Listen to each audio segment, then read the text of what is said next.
I was there, Jeff, and on Sunday I was there in the afternoon. Lori was there too that day, and I have to say that's one of the best plays I've ever seen. Yeah. On any subject, and it was really wonderful. Well, beautifully done. I don't go to plays very often, and I thought it was absolutely excellent. Everything about it was good. How'd you like it, Lori? Oh, it was great. I was really impressed, and I was waiting for the ending because Jim said to watch for the ending. And it was great. It was quite fun. You're quite right, Jim. What I really liked, which was really interesting as a presenter, was when Sarah Ellis got up and talked. I mean, she was talking to a definitely an older audience, and not necessarily a scientific audience, not necessarily an astronomical audience at all, but very extremely delicately, she had 20 minutes of galaxies and did a whole thing on galaxies in about 20 minutes. And it was just lovely. And what I was hearing, and maybe John, you can kind of pipe up at the same thing, is like the oohs and the ahs when the pictures were shown, and like the whole thing of when she showed that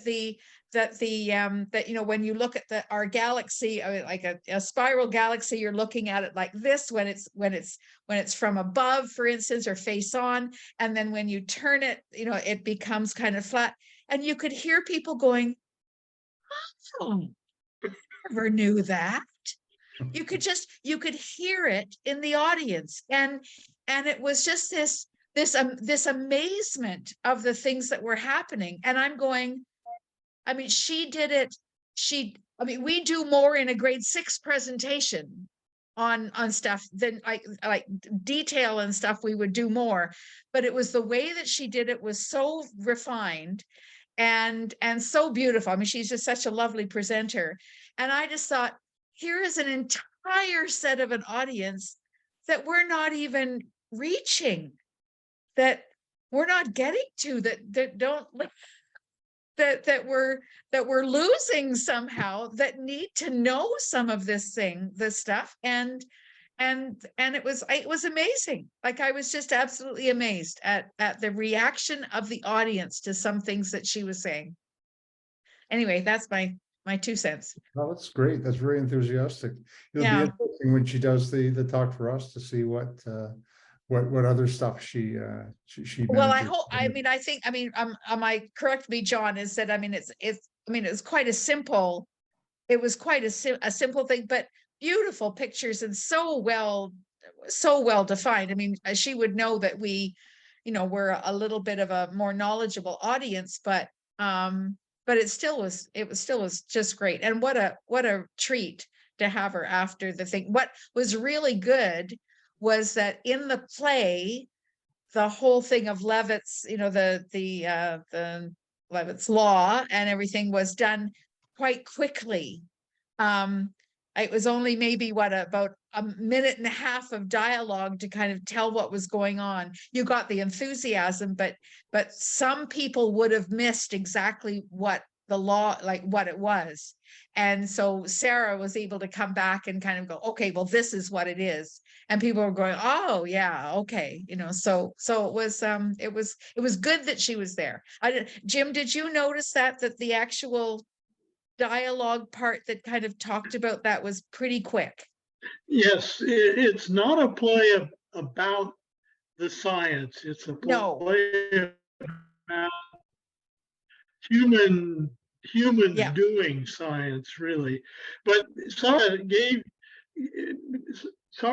that presentation in the late winter of 2020 to the actors and to the whole production crew, and I saw then just how incredibly powerfully they reacted to it. So I was so pleased she was able to do it for the performance on Sunday. I didn't go, well, I had triply booked Sunday afternoon, but if I could just encourage anybody who hasn't seen it or anybody who's seen it and really liked it, try to encourage people to go. There are not very many seats sold on Wednesday, Thursday, and Friday night this week. Oh. Saturday, the 11th, is essentially sold out.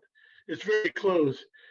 But it's such a wonderful play, and they put their hearts in it. It's just for me, I had never been involved with it since, except for a high school German play, with anything like this, and it was just wonderful to watch over about 8 or 9 months how the whole thing came together in 2019, 2020, and then of course canceled.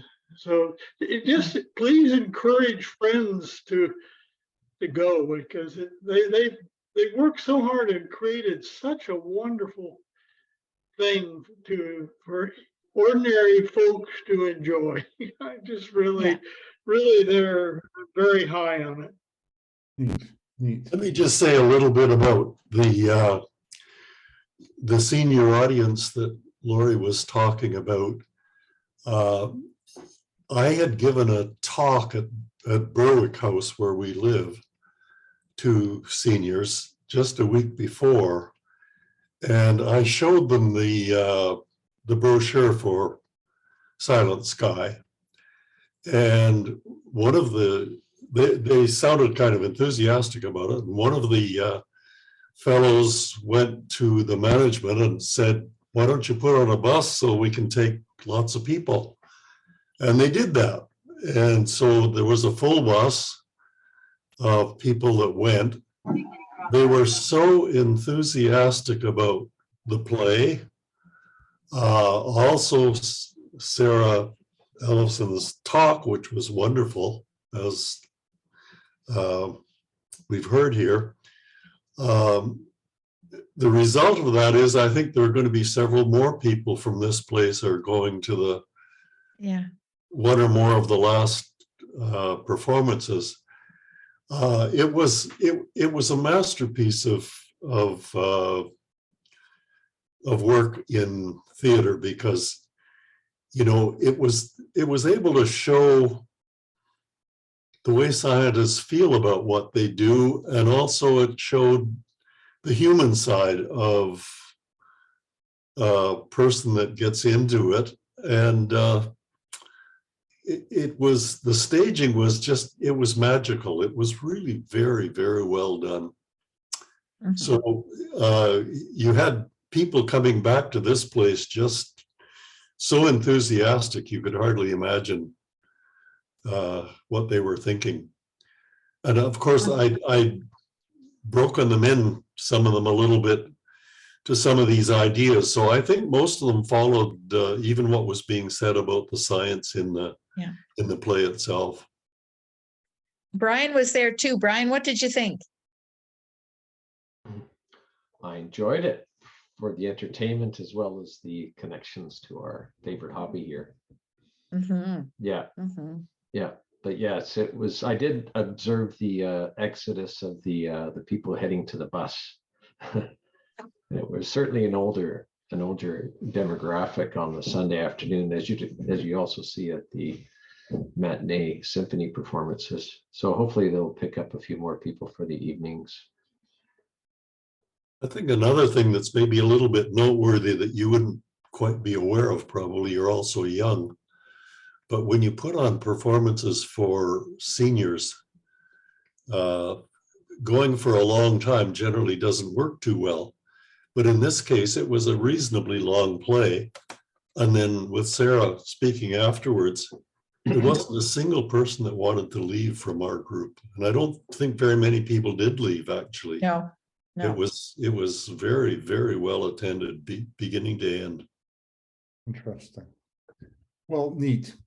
Let's get this officially started. So I want to welcome everybody to the Astronomy Cafe on Monday, February the 6th. Got a couple of things on the schedule. We've got a recorded message from our fearless leader. Randy had wanted to talk about angular momentum, which I think was something that had come up with the last Astro Cafe, and he's done quite an interesting preparation and presentation there.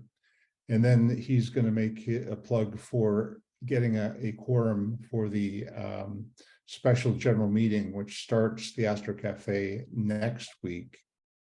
So I'll start that in a moment. I'm going to do a presentation on Uranus and some of the background to it, which interestingly segues with both Henrietta Leavitt, because Carolyn Herschel was involved with the discovery of Uranus and became quite a famous astronomer herself.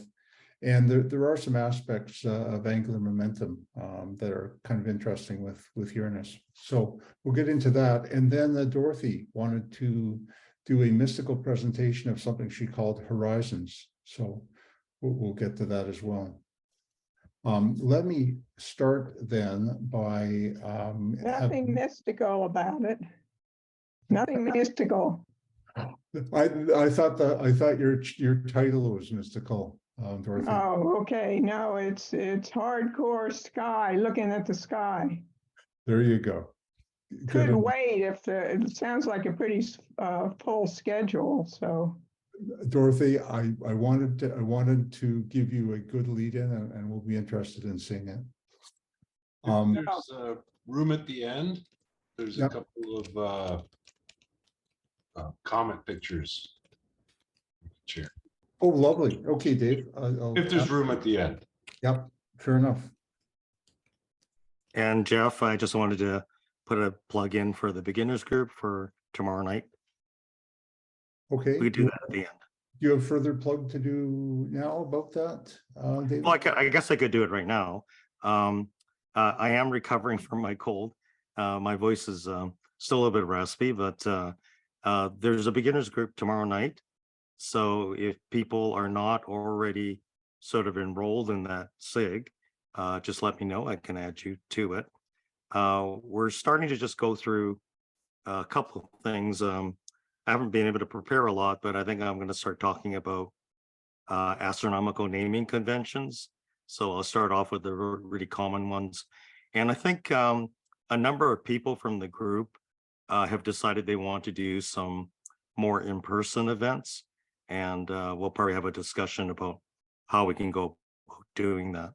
So that's it. So just let me know if you're interested, if you're not already going to subscribe to the group. Okay, thanks. Thank you, David. I'll start Randy's presentation.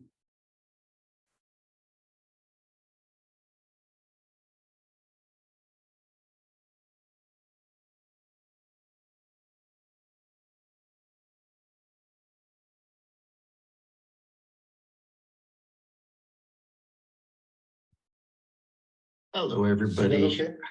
I really wanted to be at Astro Cafe, and I just couldn't stand the idea of not participating when there were such cool things last week. In particular, I wanted to talk about Margie's angular momentum discussion and Dave Payne's really cool question about black holes. Let me just start, though, by saying that next week is special. We're holding our special general meeting to have a vote about the proposed new bylaws. This is very important, and we need a quorum of at least 25 members so that we can bring these in. Please check your emails. Please attend at 7 o'clock next week on the 13th. And it will be short. And then we get the big treat of having a talk by Professor Sarah Ellison, the University of Victoria, who just on Sunday gave a talk after the last performance of Silent Sky at the Langham Court Theatre.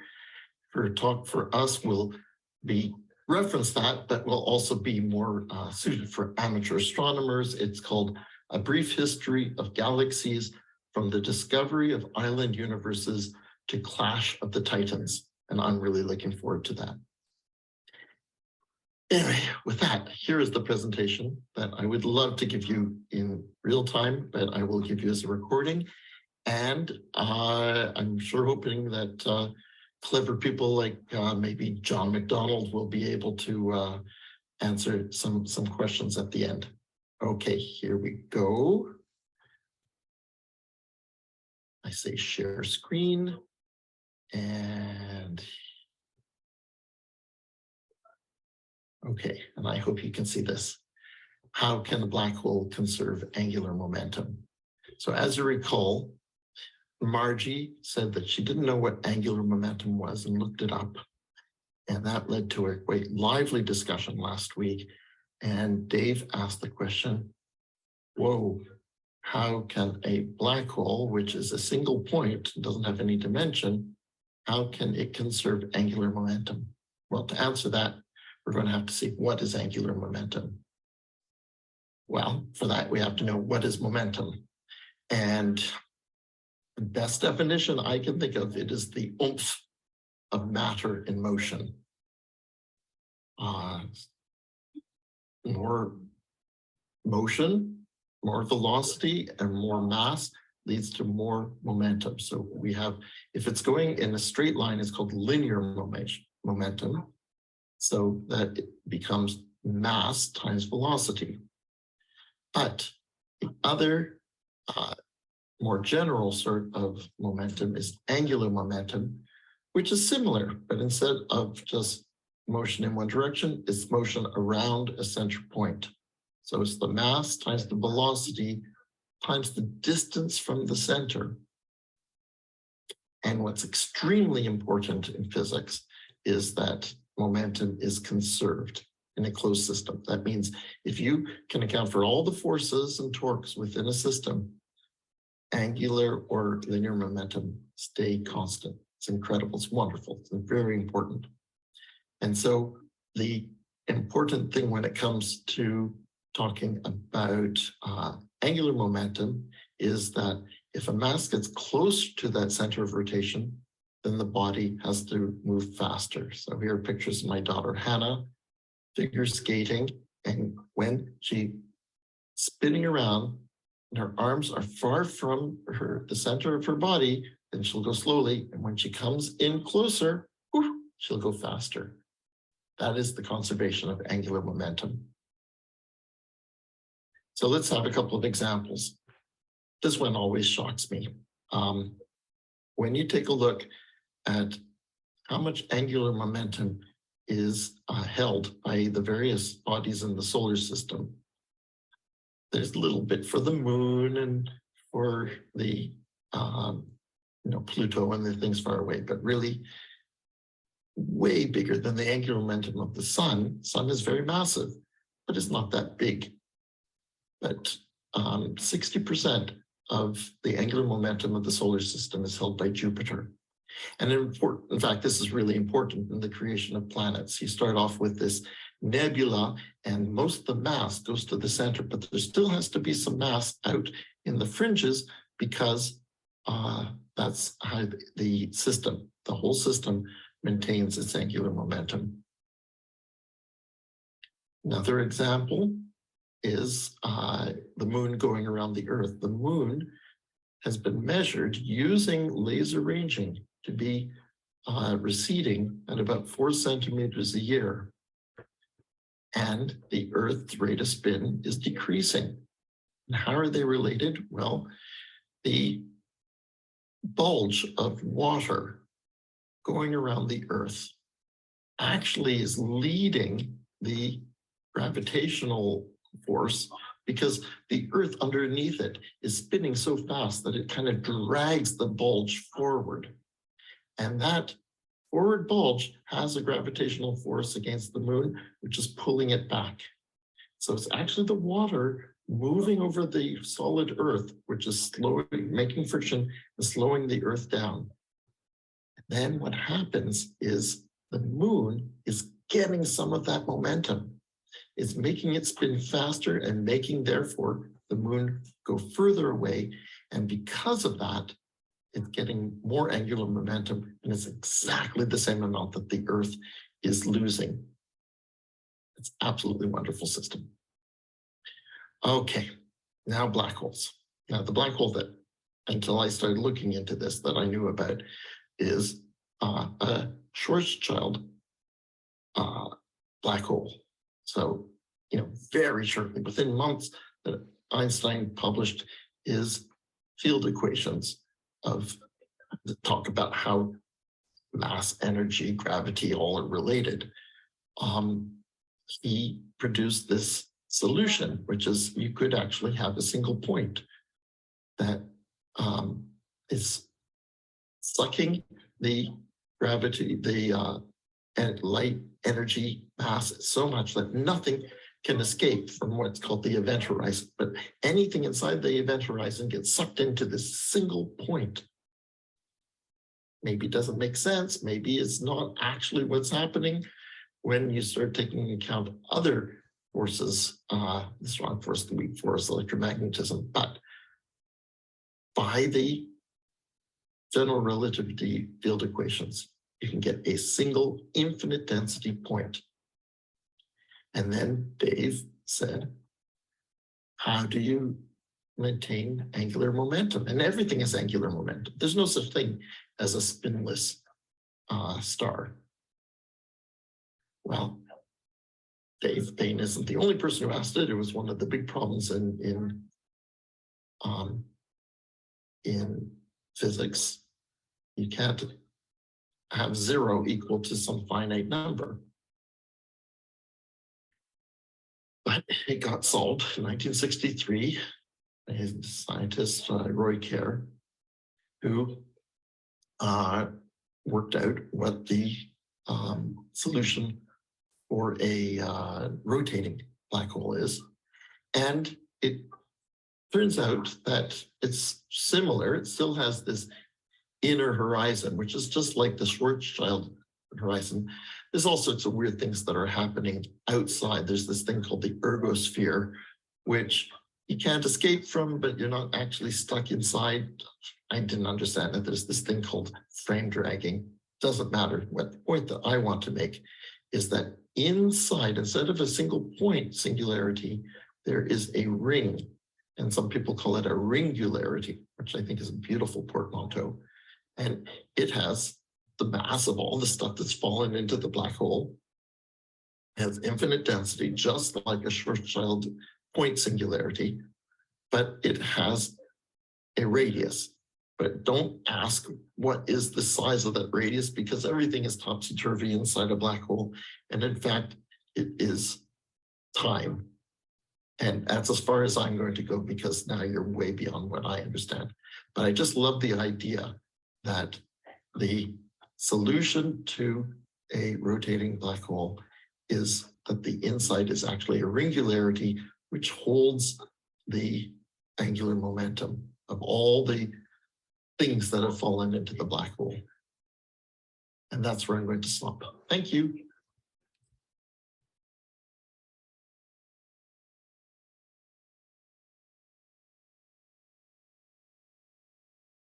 Okay, that was his presentation. Thoughts or comments? Did it answer some of the questions? That sounds totally like a fish story.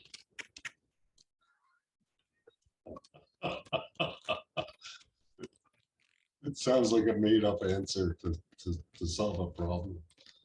With diagrams. Yeah.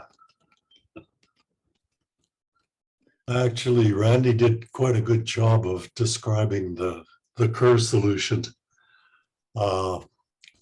Certainly, mathematically, a black hole can have angular momentum. That's been known for a very long time. What isn't known about any of this is what really happens at the singularity, because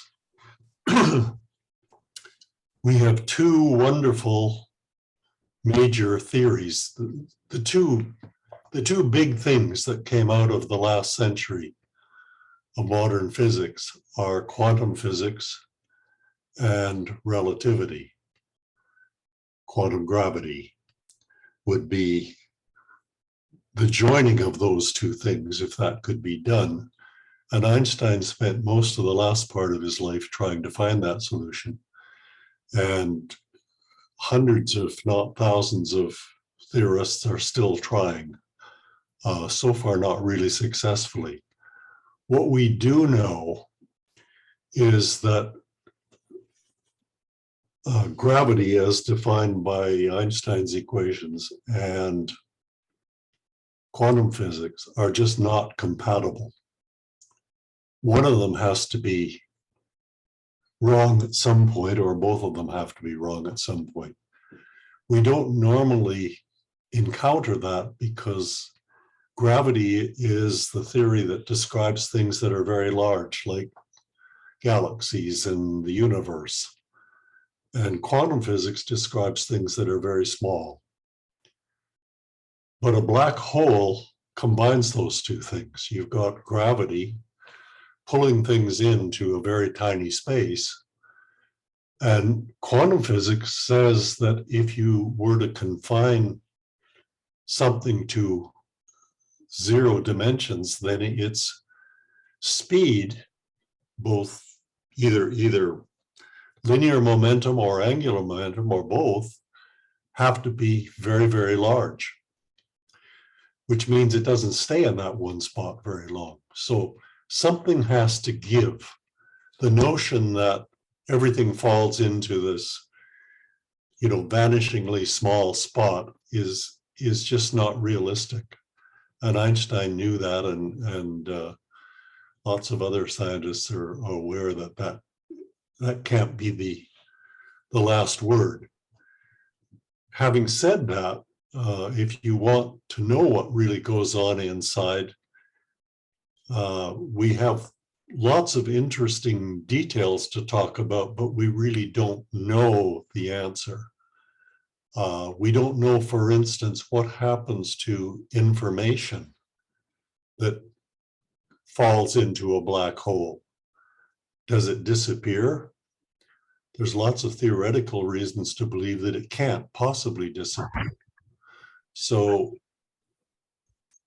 there are lots of puzzles in this, but the naive, sort of simplistic notion of a black hole being something that just compresses down to absolutely zip is just not realistic. So I don't know if that helps or not. Yeah. The other thing, maybe you can comment on, John, is entropy.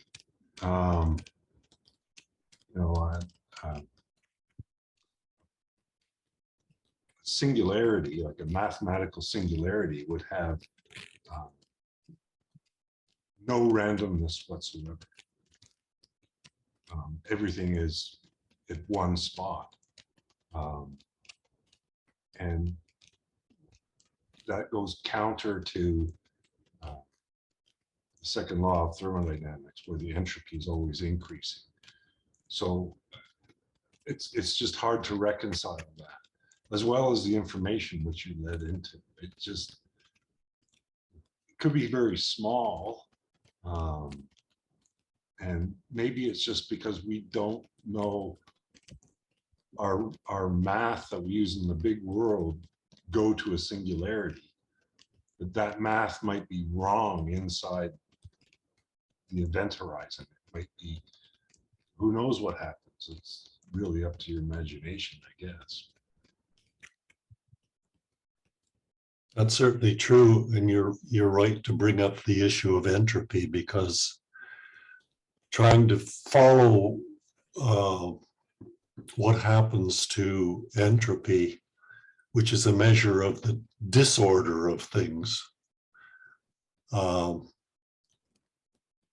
is one of the lines of investigation that people are trying to use to see if they can bring together these two huge theories, the gravitation and the quantum theory.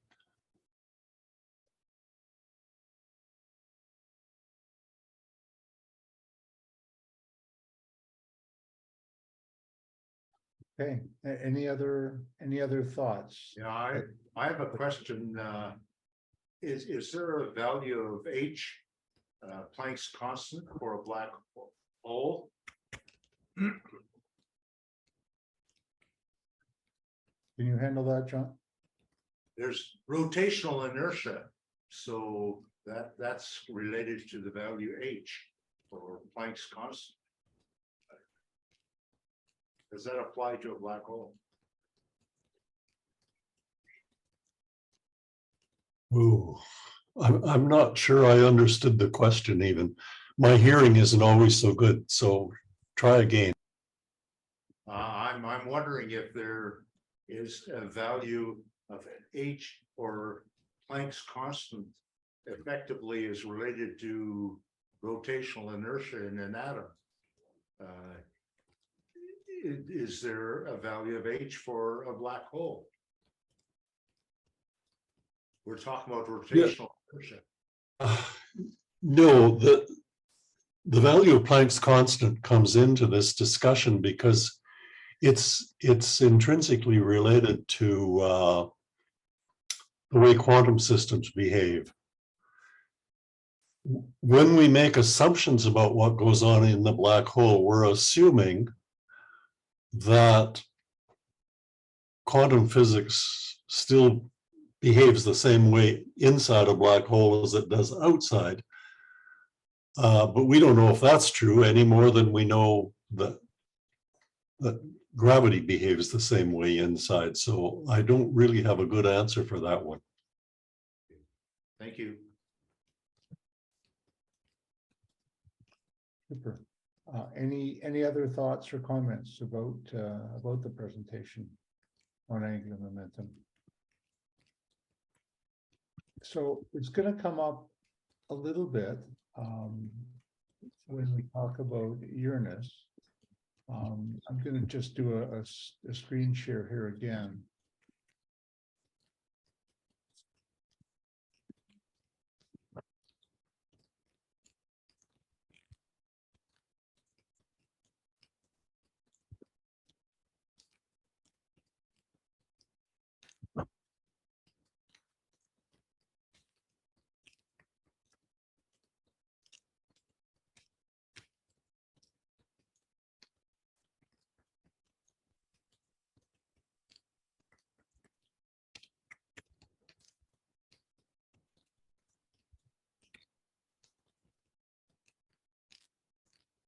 I'm assuming everybody can see this okay. When I started this, I was interested in the planet because it was the most bizarre planet in our solar system, I thought. But then as I read a little bit more about it and about the discovery, the background to it is equally fascinating. So I'm going to go through that first, and then we'll see how the time's going, because we've got a few other things to do, and I may do the actual presentation on Uranus at another time. Everything about Uranus and all the background to the history really relates to how far away Uranus is from the Earth. And this is just a pictorial representation of the relative distances in the solar system. It's actually set for 7 o'clock today. Not that really makes a huge difference in terms of the vast differences, but just as a point of reference. Uranus is here, and I'm assuming you can see my pointer. And the next closest planet to the sun is Saturn, and they're about the distance between the sun and Saturn is about the same distance as between Saturn and Uranus, which is to say it's very far away. I think the distances are something like 150 million kilometers for Saturn, and then 300 million kilometers for Uranus.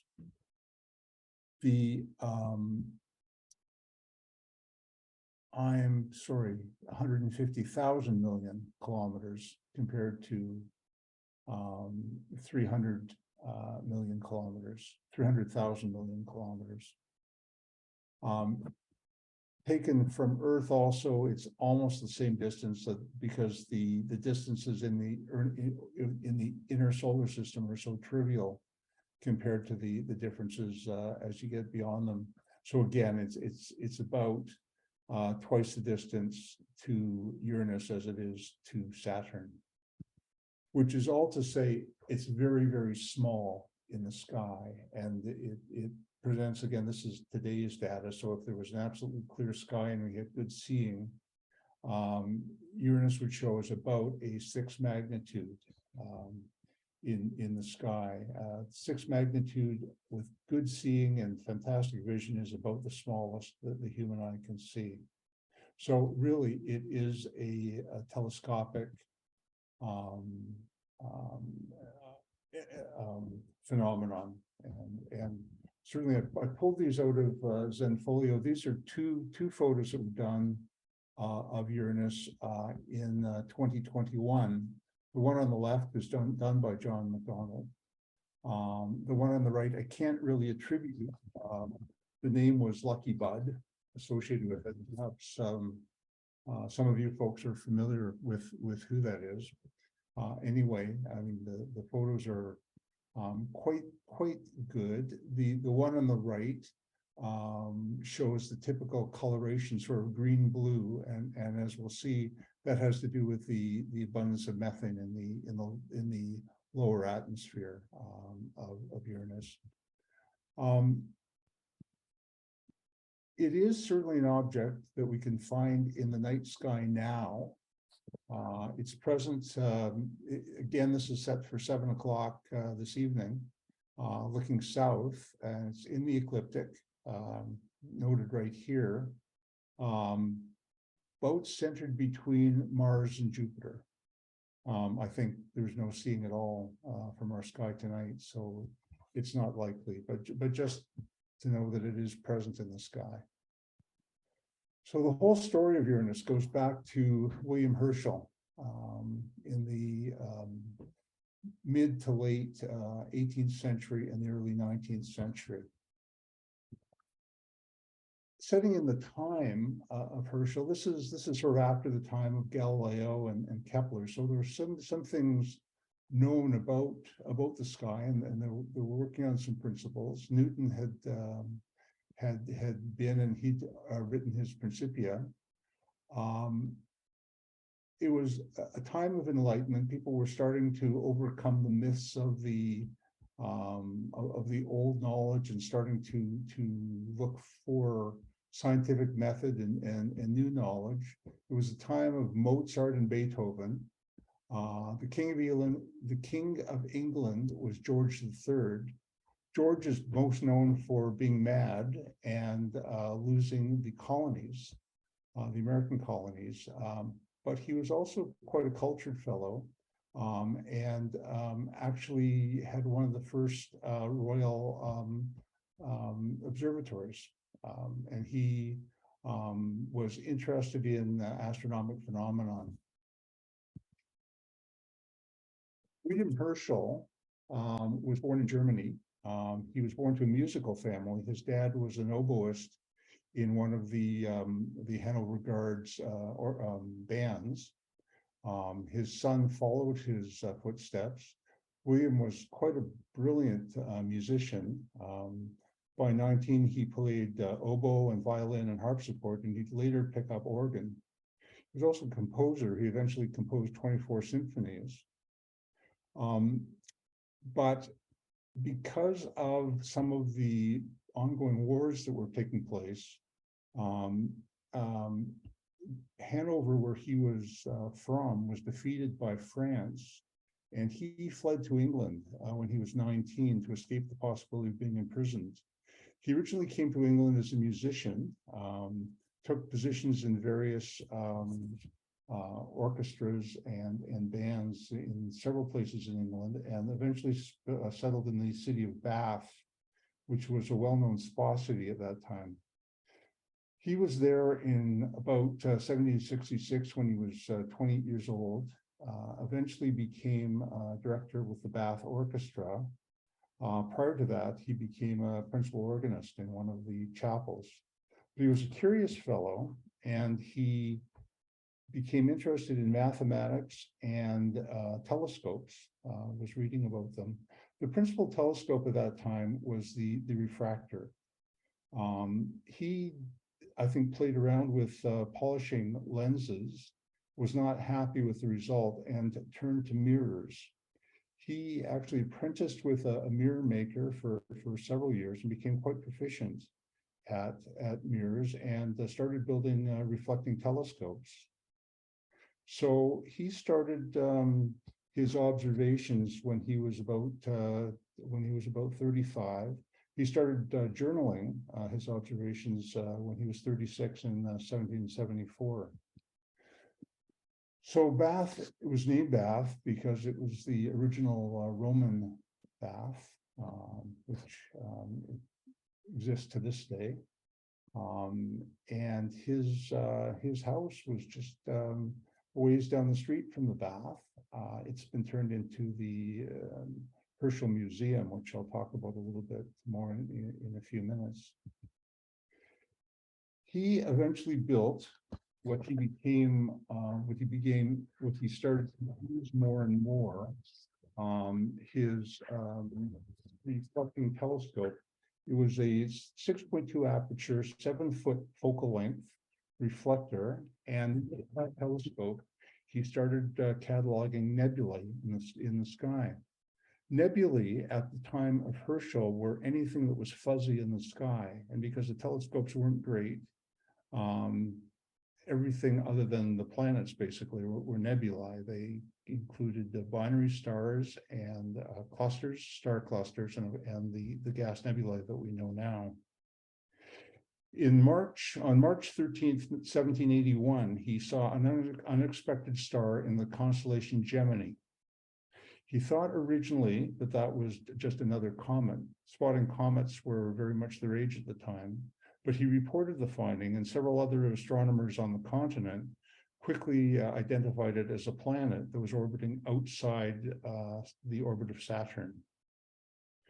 By finding a planet outside of Saturn, this was now the first planet that had been found outside of the planets known since antiquity. The Greeks and Romans knew about the inner planets, Mercury, Venus, Mars, Jupiter, Saturn, and the thought was nothing could be beyond that in the solar system. So this was quite a revelation. It opened things up quite a bit to further speculation about what was in the sky.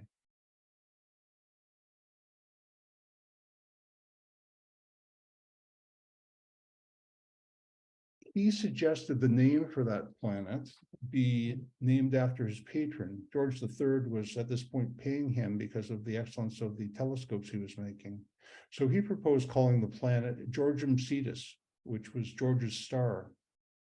Because of all the back and forth that was going on between England and some of the countries in the continent, calling the new planet George's star was not very popular with very many people outside of England. And in fact, there was a lot of resistance on the continent to that.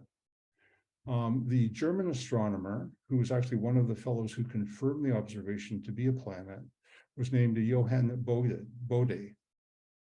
He suggested that the planet be named Uranus after the ancient Greek god of the sky. There's a certain sense to that because in mythology, Uranus was the father of Saturn. Saturn was the father of Jupiter. Jupiter was the father of Mars. So there was a certain chronologic sense to naming it that way. One of Bode's colleagues, a chemist by the name of Klaproth, was playing around with a mineral called pitchblende at the time, and he discovered a new element. And in honor of what he thought was a better name for the planet, he called his new discovered element uranium.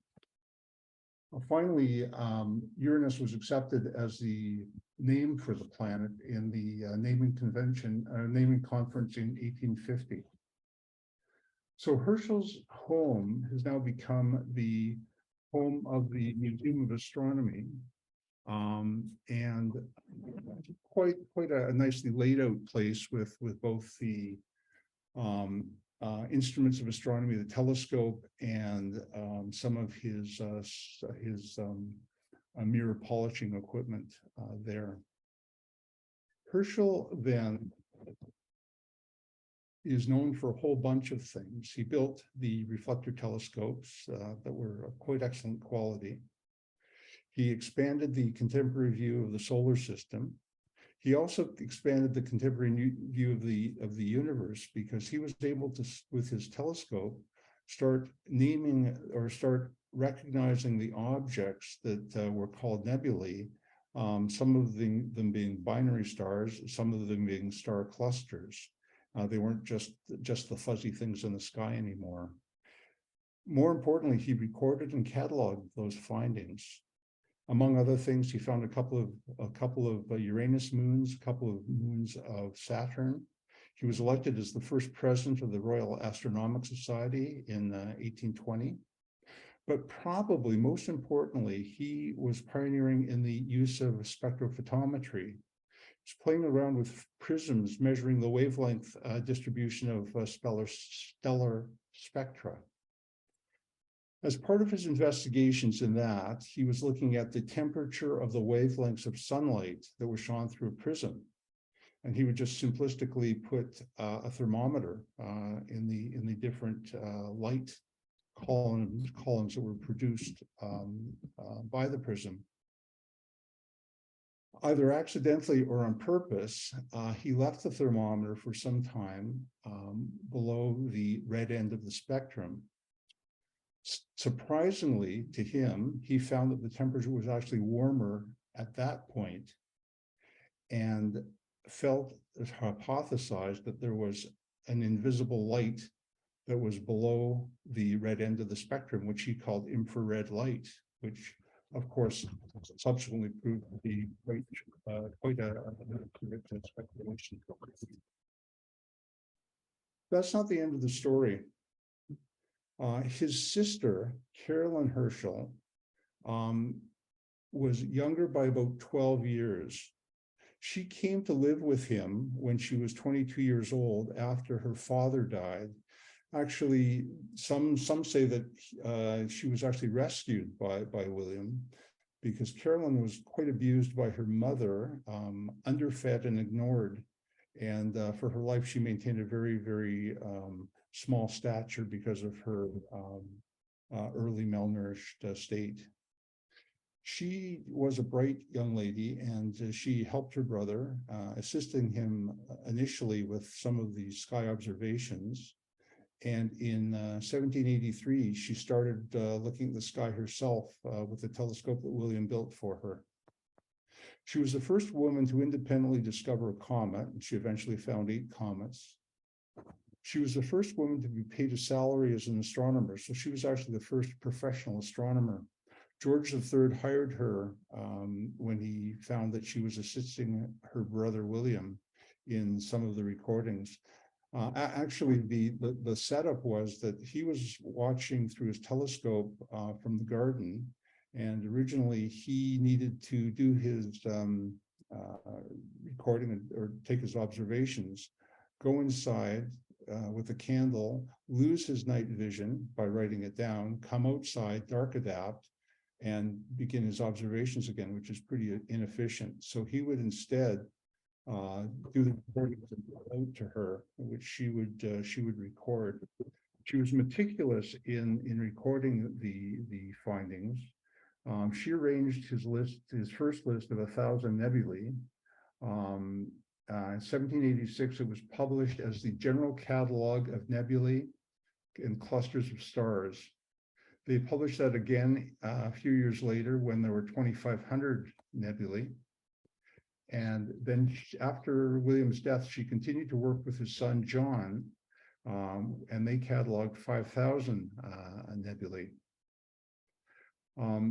When Emil Dreyer was casting around for further cataloging the nebulae that had been observed, he started with that group of 5,000 and expanded it further to create the NGC that we now know, and it's been expanded many times.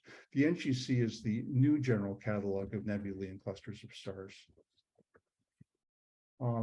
So some will say that her achievements helped future generations of women understand that there could be careers in sciences, and certainly she was the first presence of astronomy. Along with Leavitt, she's listed as one of the famous female astronomers. After William's death, she carried on working on the catalog. She won the first gold medal awarded by the Royal Astronomical Society to a woman. She was later elected into the Royal Astronomical Society in 1828. She's had both an asteroid and a crater on the moon named after her. So the museum in Bath is honors further contributions as well as her brother Williams. So I think I'll stop the presentation at this time and just see if there's any questions or comments.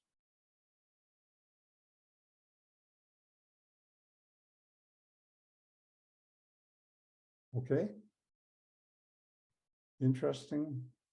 Had people known about both of these folks before? Yeah, go ahead, Dorothy. Well, I just wanted to comment that she also made some really interesting discoveries herself. I don't have it to pull up, but a list of objects which she discovered through her little telescope, including a really interesting looking nebular region, which I've tried to have the Plaskett, when we've had a Plaskett night, photograph, but there have always been problems every time. So maybe we'll get a chance to do it sometime. But it's a really interesting relatively short list of objects that she identified herself, and her brother obviously observed them as well, but she made the original observations.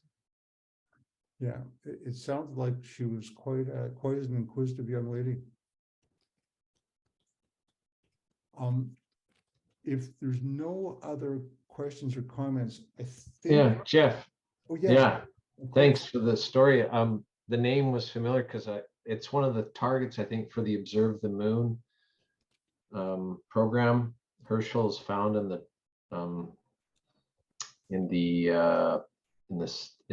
Ptolemaeus crater on the moon. So yeah, he has a crater on the moon named after him too. Okay, well, thank you. That's interesting. Is it relatively straightforward to find, or is it quite? Yeah, I just couldn't remember where it was, so I just Googled it, and it's in the Ptolemaeus lunar crater. So it's a very prominent smaller impact crater. Okay. She has one named after her as well. Oh yeah, good. Yeah. Are they side by side? She's up in the Oceanus Procelarium or whatever, and over on the side there, and it's a very tiny crater. It's not as big as the Ptolemaeus one. Okay, maybe Herschel's the bigger one. I'm just looking for my image of Carolyn's Rose, which is a star cluster that she discovered. Let's to the center, to next to it.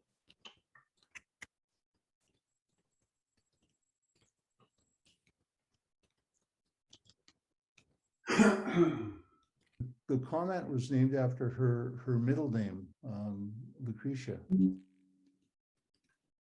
was the, NGC 7789 is Carolyn's Rose star cluster that she discovered and is named after.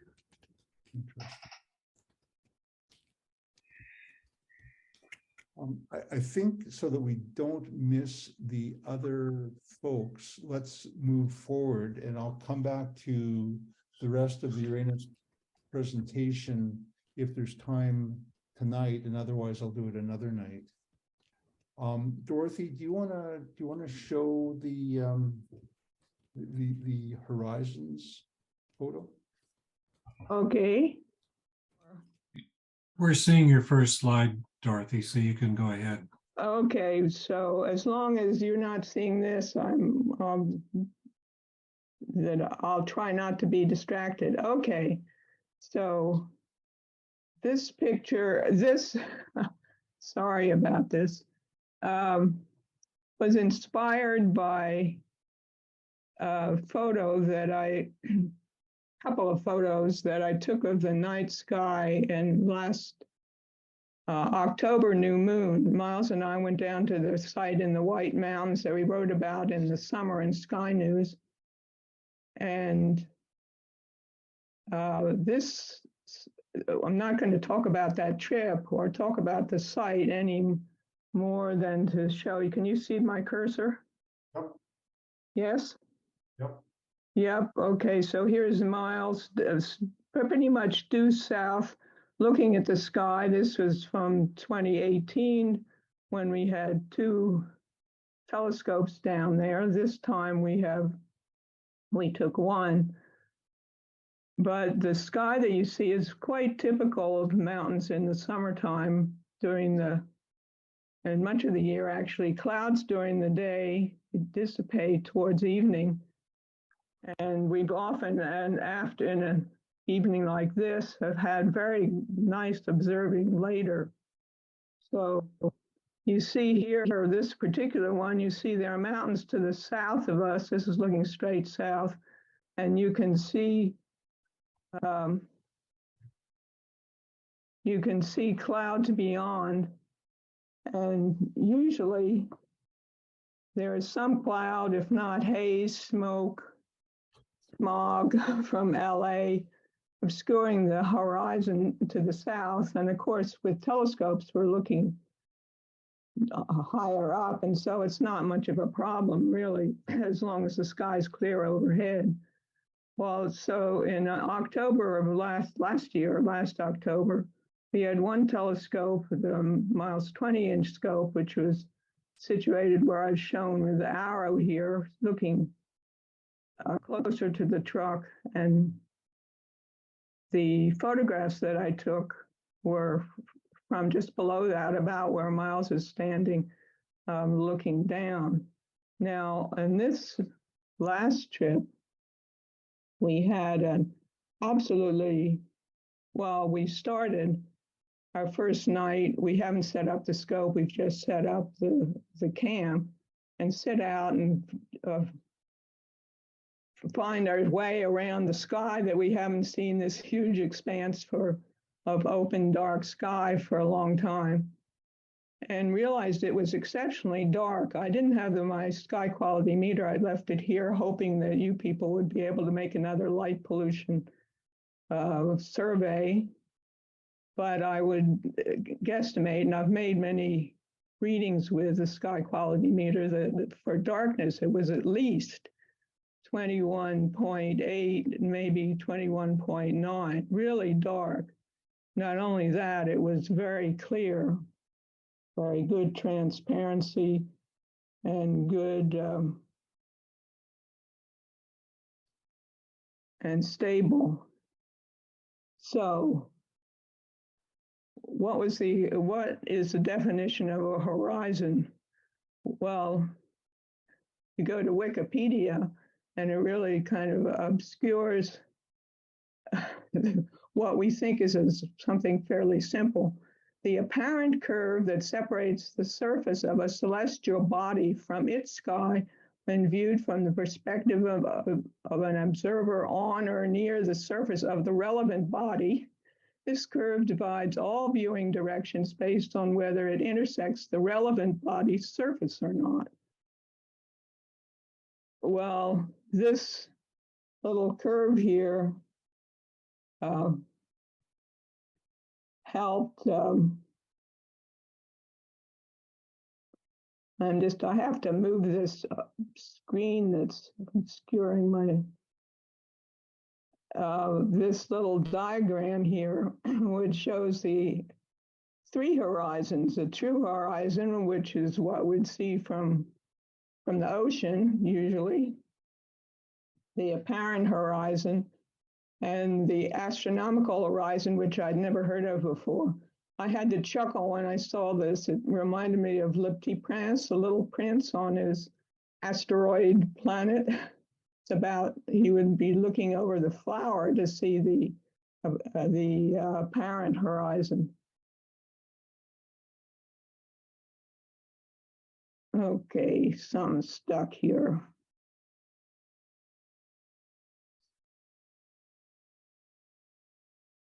More useful and ones that we're more familiar with, I would say, would have given a line that separates the Earth from the sky, but given the clouds, light pollution, and air pollution, smog, so on, a line at which the Earth's surface and the sky appear to meet is more appropriate. And what came to me in analyzing or looking at the photo that I'm going to show you, that one can have a sort of a numerical measurement of the apparent horizon, and that this could be useful if one wants to keep accurate record of observing conditions from one site, from observing to observing.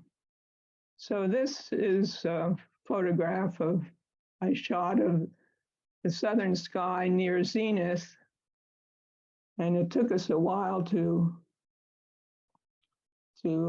find our way around, but you can see here's sorry.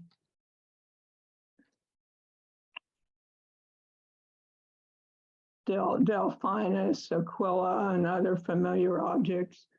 The next one is going south, and here you may recognize Capricornus. It took us a while because that bright object up there riding on the deck of the Magur boat, which is what the Sumerians saw this constellation as being, is actually Jupiter. And as an example of, to illustrate how unusually transparent and stable the sky was, we were sitting there looking up, figured, yes, that's Jupiter, obvious by eye. And Miles said, oh, that's a first. I'm sure it's a first. What? Seeing a moon of Jupiter just at 1x without binoculars. It was so stable as well as transparent. And I was just able to not, about 90% of the time, I have more astigmatism than Miles does. That illustrates how good the sky was. Formalo, up really bright in the Pisces Austrinus. And this is what blew my mind away. Grus, the crane. We'd probably seen the brighter of the stars up there as perhaps through the murk, but I'd never consciously seen the whole of the crane before from this site, only from the southern hemisphere. And those stars down around here, and some couple that don't actually come out, I could see them on my screen. I don't know whether you can see them, are 6.5 mag, which is the limit of my ability to see stars, magnitudes. So what I did was, when we got home, was look at Megastar and play around with it. And the red path is the ecliptic, and you notice, where's my cursor, how Jupiter was sitting here on Capricornus, and here's Grus. And if we put the grid lines on, going down, sorry. If you can find, it's blocking on my screen, but on the right-hand side, you can find 0 degrees of the celestial equator counting south. You find at minus 50 degrees, goes across, just cutting off the southern end of Grus down here. Come on, cursor, there we go, down here. Now we're at 38.5 degrees. So the true horizon should be at 51.5 degrees. So we're seeing stars right down to the true horizon, as though we were sitting in the middle of the ocean on a clear night, looking at the curvature of the Earth. Took a while to figure out, took me a while, I did with charts we were there, to recognize this part of Phoenix that was also visible. So here, true horizon was actually at 51.5. So we could not have seen any sky any farther south than we did last October, which kind of blows my mind away still. And it did there. It was pretty exciting to realize that. And so the visible horizon and true horizon are actually the same here. Of course, these wheel around during the night. So here's Uranus coming down, and later, and much later in the night, would see Orion, and just before dawn, Hydra rearing his head up. So here we are, true and visible horizon. And some of you may remember that when I got this camera, it's a Sony RX700 camera. I got it for doing sky pictures, and I had a lot of problems with stability. And so I was quite pleased that in this time I managed to get photographs with pretty round stars. I'm getting there. So what I'd like to suggest that one can actually make a transparency scale, considering quantify, in a sense, the visible horizon, whatever your conditions are, using star magnitudes. What's the lowest, the magnitudes, what are the magnitudes? There is the magnitude of the lowest stars that you can see on a given night. And compare those with the true horizon, which you'd get for your latitude, of course, that you would get from a sky chart. And so from night to night, season to season, you could have an actual number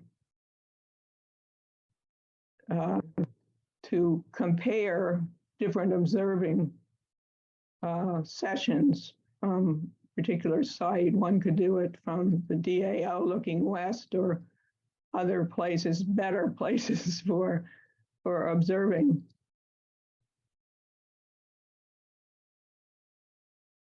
So that's it, folks. Thank you, Dorothy. Dorothy, Dorothy you need didn't to mention. stop share. Dorothy, you need to stop share. Miles, Dorothy didn't mention was that after 4 really good observing nights, the temperature dropped to -5°C with gale force winds, and we were sleeping in a tent, a little tent. Fun. Congratulations on seeing such low Yeah. horizon. And from, I guess, do you think it was the elevation combined with atmospheric refraction that helped you? Well, it's amazing. I don't know how many times we've been down there in late spring, early summer, usually not midsummer as we were this last year, and in the fall. And it's essentially always been cloud, some cloud or some smog or some haze. And this, remember all the fires last year? We were expecting to see smoke at least. It was just phenomenal, for whatever reasons.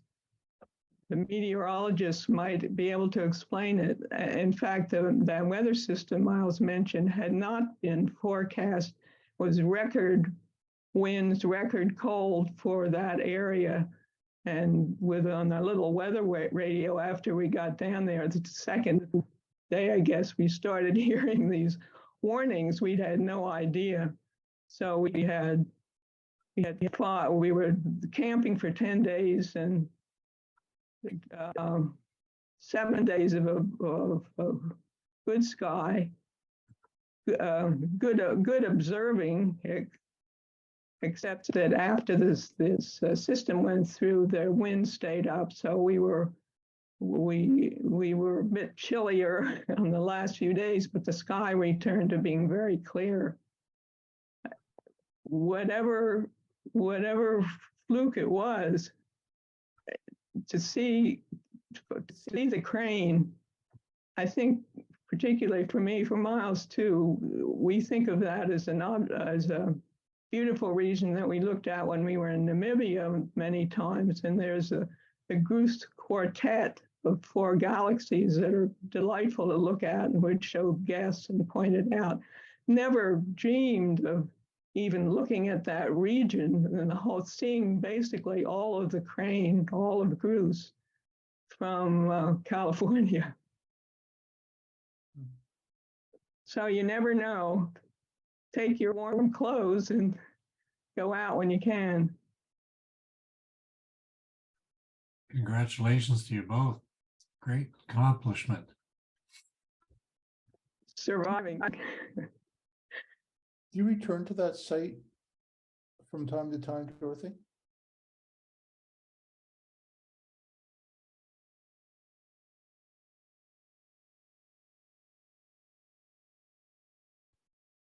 Making articles for the Summer Sky News, and I think it was the August one, August, I think, Miles and I wrote up the site. The nice thing about it, especially in our younger days when we could go out and do 6 hours hiking, come back, have lunch, take a nap, and stay up all night, which we don't do anymore. But it's a wonderful place, and it's a place that's in the White Mountains. Close by is a public campground, which California and other astronomers use regularly. We found this site, which is off by itself. Other people know it's a public land, but we've always been lucky to get there when nobody was occupying it, and stayed usually for 10 or 12 days at least. So I don't know, Miles, how many, 20? Oh, probably 30 times, 2 or 3 times a year since the beginning of the century or before. I can't remember when we first found it. So yes, we know it well. And so that's, never have we had this kind of a sky. It's been good overhead sometimes, but not right down to the true horizon. And that, has anyone heard of astronomical horizon before? Just question, I was thrown by that. No?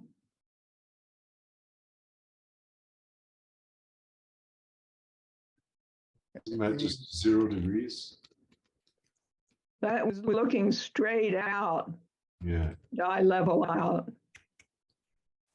So you have true horizon, which is right. You can't go below the curvature of the Earth. Your visible horizon, which is looking over trees, buildings, or a cloud bank.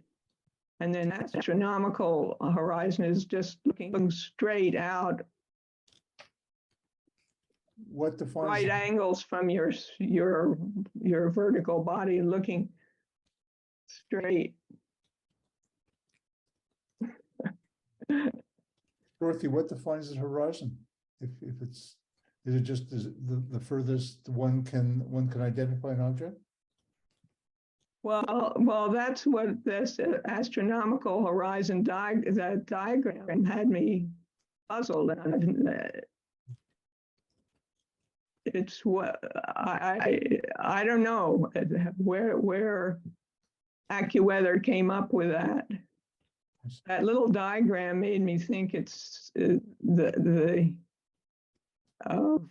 astronauts going out in the future to land on small planets and asteroids like Uranus, little pocket planet. I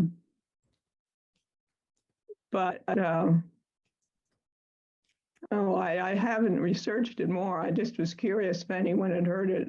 The apparent and true horizon are obvious, and in a sense, we've all known those, I think, and don't make. This was in Wikipedia. Yes, Wikipedia. Yeah, that. So not necessarily the truth. Exactly. Wikipedia. But I can sort of see the point, because like you noticed, like there's a point when you're looking through a telescope or even imaging where there's really no point in going further down. Going up farther down. Maybe you're right. That could be it. Like it depends on what the sky conditions are. Yeah. I mean, there have been times when I could see stars, like when I'm out at Pearson, skimming the top of the Olympic Peninsula, like the Olympic Mountains. But most of the time, moisture over the ocean, the lights, because of the moisture from Port Angeles, it makes you go like this till you can sort of look at things and they have value. So I wonder if it's sort of a theoretical thing. Yeah. It depends. Yeah, what the conditions are like. That could be where that astronomical comes from, and it's to your point with telescopes is certainly for sure. Yeah, with a big Dob, I don't know if you put yours, Miles, as you know, is twin to yours, 20-inch. Yeah. And you don't really put it down horizontal, even if there's something to look at. Often. So Bill, not to prolong this, but do you think there's any utility to comparing skies using my idea of the angle from zenith down to the lowest star that you can see on your horizon? Dorothy, were you looking over the sea? Like you were on top of a mountain looking south, and south of Los Angeles is the ocean. Oh no, we were way inland. Those were mountains that were in that first view from the campsite down. We're the White Mountains are the second ridge east of the High Sierra. Okay. I'm just wondering if being on top of a mountain would change your angle of view of the horizon. Well, yeah. I mean, you climb the mast of a ship, and if you have clear sky right to the planet's surface, which inland is often not the case, as we know. David, I wonder if we could just have a look at a couple of your pictures. You said you had some of the comet.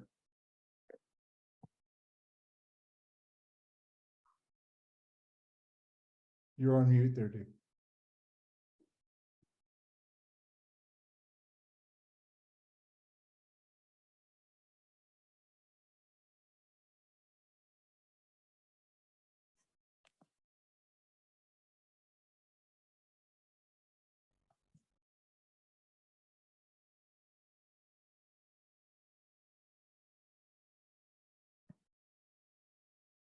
Are you off mute, Dave?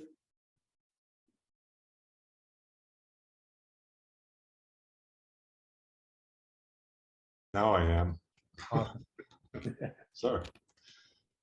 Okay, I think I'm showing my screen. So this is just I lived near Bath for a few years there. It's a wonderful place to go. The museum and the baths themselves are, you're finding that neighborhood is, and the architecture is fantastic. So, but this is one of Carolyn Herschel's discoveries. It's a I hope you can see a globular cluster. It doesn't look like a globular cluster, but it is classified as a globular cluster. She found in 1780 something or other. But it's if you squint, you can actually see the stars sort of forming some rose petals. Anyways, that I took that. What I wanted to show you was the green comet here. So this was taken on the night of the 28th. So it was just before, it was after perihelion, but just before the comet was closest to the Earth. And I was just struck at how green it was. So I did a little bit of researching into how green it was for a wider angle, larger field of view here. It seemed to be emitting all this green at its head. And I haven't photographed a lot of comets, so I don't know if a lot of them are that green. But I found out what was going on. This is something I'd never heard of as diatomic carbon before. So I think that's two carbon atoms joined together, probably sharing all the four covalent bonds that carbon has. That's really unstable here on Earth because it basically, carbon likes connecting to itself, but I'd never heard of it committing all four of its bonds to one other carbon atom. But it's looking for either an oxidizing agent or a reducing agent. It likes to bond with both of those. And I guess there aren't very many free such agents sitting on a comet. The second thing is it's unstable when a photon hits a diatomic carbon atom. It splits into two elemental carbons that dissociate with each other. And that happens over a few days in basically our kind of sunlight. And since the comet was roughly the same distance from the sun as we are when this was taken, you see that green hue disappears in the comet's tail as sunlight hits it and takes all that green out of it. One sort of anecdote to this was in 1910 when Halley's Comet was coming by. some spectrographic analysis said that there were cyanogens there. And in fact, there are cyanogens as well that are also green. And this is two cyanide groups that are linked together, like the carbon atoms. But this caused quite a stir in New York, and I don't know why New York, but I guess the word got out that the Earth might go through the comet's tail. So everyone was putting on gas masks, walking through the streets of New York in case our atmosphere got poisoned by cyanide. But anyways, thought that was an interesting little anecdote.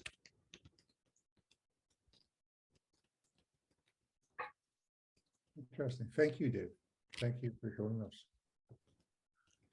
Is there anybody else who has anything that they want to show or talk about this evening?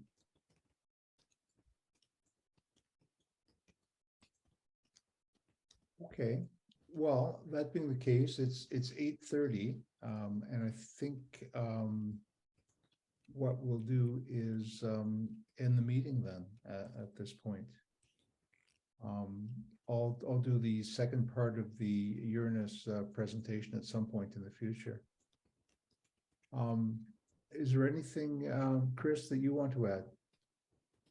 No, just to remind people of the important meeting, start of the meeting next week, the special general meeting, as Randy mentioned.